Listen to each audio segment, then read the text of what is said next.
basically going to be on you, the camera. And you can look at me. Oh, is it on? Yeah. Okay, you want me to lens or you? Okay. All right. First, introduce yourself. Tell me, your name, your position, and basically where you teach at. Okay. My name is Karen Rhodes. I am the high school English teacher, grades 9, 10, 11, and 12 for H.L Trigg Community School, an alternative school in Elizabeth City. What are your thoughts on teenagers in general, like the teenagers? I love them. I love them. I think that they're funny.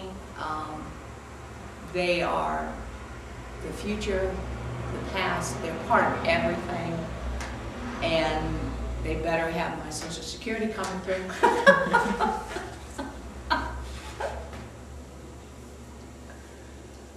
Why do you think teenagers portray a bad behavior?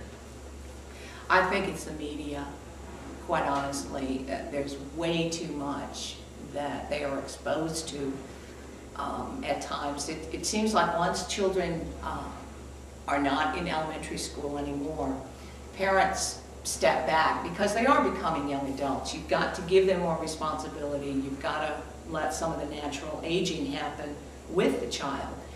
But I think parents forget, they see the young adult coming, but they forget that little child is still there.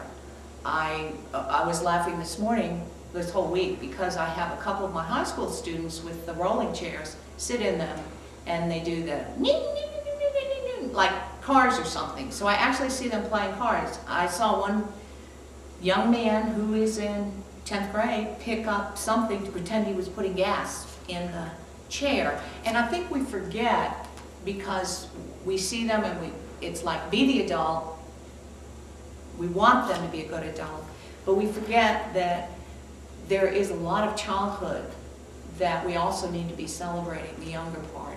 But the parents step back from it, and there's not as much monitoring, in my opinion, as there should be with the teenager. Or you go the other way, and they're over-monitored with things possibly. They involve them in so many things. There's not time for the child to be the child again on it. So I'd really like to see more parental working with the children than I see on a high school level. And I'd like to see more of the teachers also still contacting parents and remembering, letting the parent remember that we're trying to work with your child, and it needs to be a community process.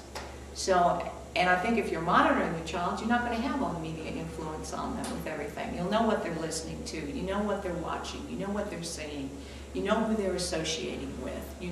You need to know your child today. Do you think Elizabeth City provides enough programs after school for teenagers? That's a hard one. I think there are a lot of things that are out there that aren't taken advantage of. I think Elizabeth City has the programs. I think transportation is a problem with the children. I think the schools have wonderful programs.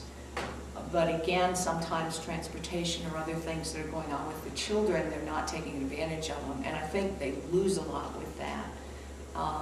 Even church with the family on Sundays and all. A lot of the churches have over outreach and throughout the week programs with them.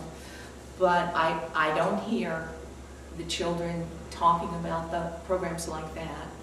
I don't hear much nowadays about the rec center or programs that they're involved in, which I did years before. I used to hear that. There used to be a little bit more with it.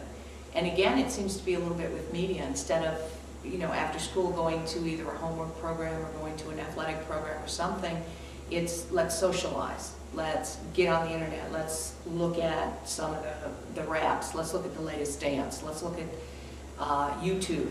Let's talk about dating. Let's look at all these things. And